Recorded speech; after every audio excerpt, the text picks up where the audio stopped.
Ron, I want to start off one of the things that you guys talked about in the locker room after yesterday, but I'm curious if you had a chance to talk to Charles and just how he's doing. He's doing well. It was a very personal family situation, and it's a very unfortunate situation, but he's doing well. They're doing well.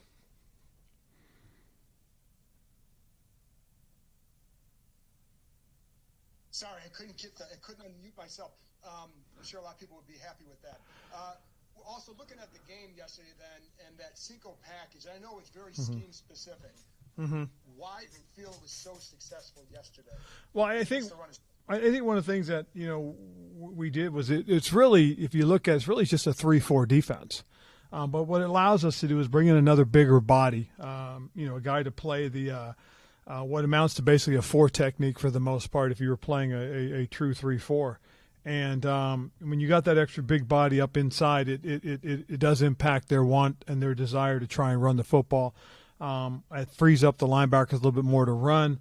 Obviously, it's not ideal if they start running some play action and stuff like that and drop back pass, but it still gives us a real stout presence to help stop the run. And we really felt that was something that they were going to try and do against us.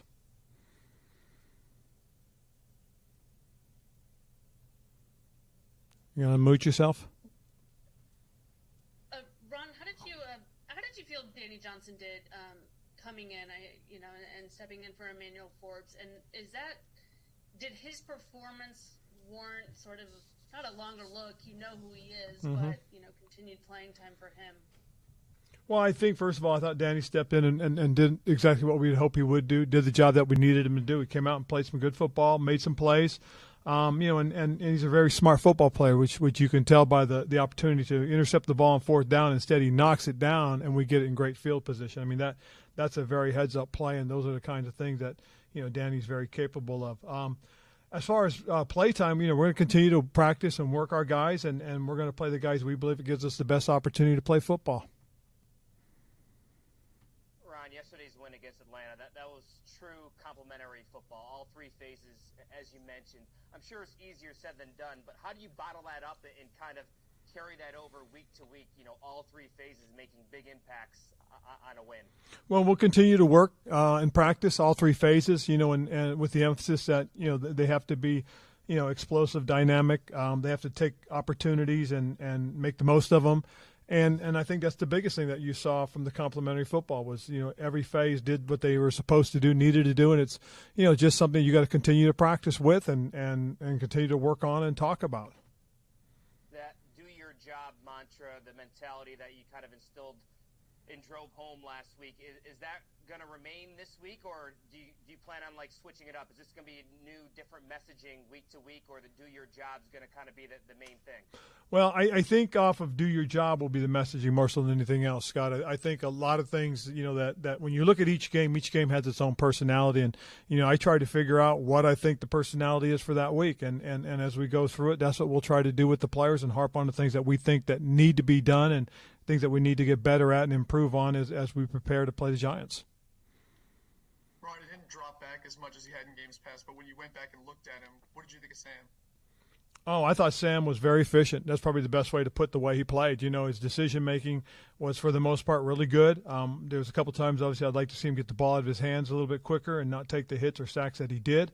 But I thought his quarterback rating was over 100, which was very good because his decision-making was good. He protected the football, delivered some very catchable balls. There were a couple balls I still feel we could have had completed, and we didn't, unfortunately. But I think, again, protecting the football and making the decisions that he did, I thought he handled those very well. And with the defense, obviously, you guys made some changes yesterday for a lot of different reasons. If you're playing a team that isn't as run heavy, isn't as kind of playing the way that they play, do you feel like you still found things yesterday that will help the defense moving forward that you can stick with going forward? Oh, very much so. But, again, I think each game is really based on how the defensive coaches and Jack see them. I mean, Jack and the coaches, they're going to come together. They're going to work on things. They're going to talk about the best way to attack the opponent. And, those are things that we look at each week. I mean, the packages are based on what we believe we need to stop and we need to take away. And that's how you really design it. I mean, from whether you're going to be in a 4-man front or a 5-man front, you know, is going to be determined the type of running game they have and who they got running the football. I mean, you know, if they're, you know, a downhill inside the tackles type of team, you know, with 2 tight ends out there, there's a good chance we're going to bulk up. And so, you know, we're gonna do things based on you know, what the defensive coaches think is going to be best for us. Thank you. Hey Ron, just to build on that for a second, you guys brought pressure in key situations, and I know there's this line of thought, right? You've got all these first-round picks on the defensive line; they don't need help. What does that do, though, when you mix it up, show a little different look, bring somebody from the secondary?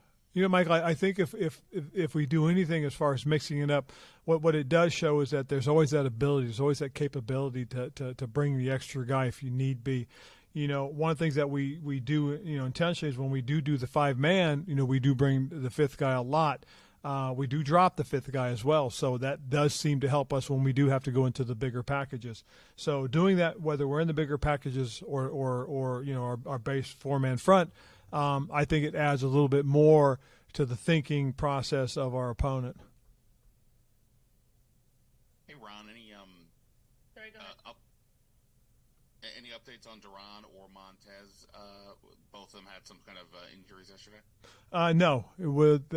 When I finish with this, we have a meeting, coaching staff meeting, and that's when I'll get my update from Al. I know a lot of the players came in today, got whatever treatment they needed. I don't know specifically any of that. I've been, you know, in meetings right now with the coaches, with the coaching staff, as far as those things are concerned, watching tape and meeting on personnel. And so I've been kind of stuck with that. And like I said, at 4 o'clock, I'll get more of an update as far as what's going on with the guys as far as specific injuries. Okay. And with regards to Jahan, obviously, you know, everybody can't get all the catches every game, but obviously his production has been off of last year. What are you kind of seeing with him right now? I think it's just a matter of time. I mean, again, as we continue to work and try and, you know, distribute the ball to all the players, you know, it'll happen. It's just one of those things that, you know, sometimes guys will be targeted more. I mean, I promise you, back in the day, you know, when Gary Clark, Art Monk, and, you know, Ricky Sanders were out there for Coach Gibbs, you know, you guys were probably wondering, well, how come he only got 3 balls and everybody else got 6 or 7? I mean, it's going to happen. And so when a guy's not getting the balls right now, it's just a matter of time. And I think that's the thing we all have to be patient with. I mean, you know, this is a good group of receivers, and I'm not saying that, you know, they're that group, but they're a good group, and we're going to distribute the ball, you know, based on game plans and who our opponents are. And, again, it starts with the quarterback's decision-making too. Ron, we don't usually ask you much about this guy, but Casey Toohill has 3 sacks. I mean, what does he bring to the line? And what have you seen out of him this year? Well, probably the one thing that, you know, if you go back and look at the plays that Casey has made, first and foremost, you know, they're all based off of, you know, him getting after the quarterback off of play action. The 2 that I'm thinking of from yesterday, very disciplined player who's in the right spot. He works his technique. He's got a good little burst to him. He closes ground very quickly, and he's got length. That's one of the things. He's stout. If there was one thing I was really pleased with that we did on defense, and I know Jack and Skinini and Ryan preached to our D line was setting vertical edges. And if you watch those guys, how disciplined they all were, trying to keep that run play from getting outside, trying to keep it bottled up.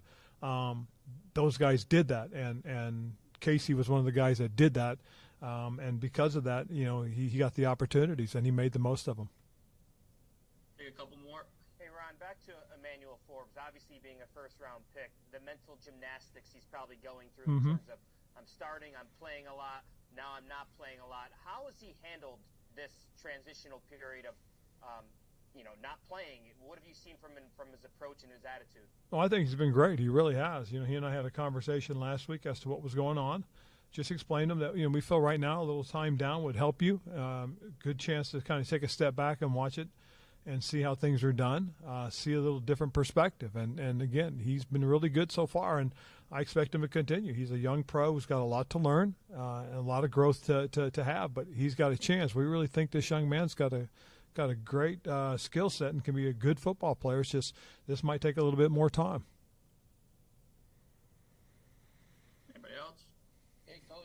Just wanted to ask, going into Sunday's game, how much confidence does it give you going in 3-3 instead of 2-4, going into Week 7?